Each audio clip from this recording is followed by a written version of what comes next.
रात्रभर नांदेडमध्ये मुसळधार पाऊस झालेला आहे। नांदेडसह परभणी, हिंगोली मुसळधार पाऊस झाल्याने नांदेड शहरालगत वाहणाऱ्या आसना नदी ही देखील आता दुथडी भरून वाहू लागलेली आहे।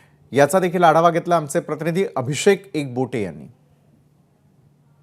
नांदेड जिल्ह्यात सकाळपासूनच ठिकठिकाणी पावसाचे आगमन झालेले आहे। गेल्या 1 महिन्यापासून पावसाने दडी मारल्यानंतर 5-6 दिवसापासून नांदेडमध्ये ढगाळ वातावरण पाहायला मिळाले होते।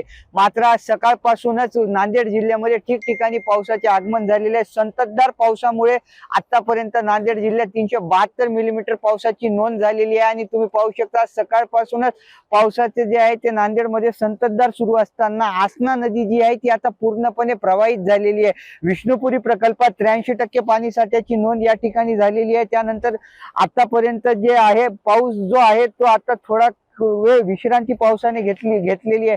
त्यामुळे आसना या ठिकाणी पर्यटकांची ते पूर पाहण्यासाठी चांगलीच गर्दी झालेली आहे। या पावसामुळे शेतकरी वर्ग चांगला समाधानी झालेला आहे। विशेष म्हणजे नांदेडकरांसाठी जी पाण्याची चिंता होती ते पाण्याची चिंता आता मिटलेली आहे। विष्णुपुरी प्रकल्पाने 83% इतका पाणीसाठा या ठिकाणी उपलब्ध झालेला आहे। त्यामुळे नांदेडकरांची आता या पावसामुळे जे आहे ते प्यायचा पाण्याचा प्रश्न हा मिटलेला आहे। अभिषेक एकबोटे, एबीपी माझा, नांदेड। एबीपी माझा, उघडा डोळे बघा नीट।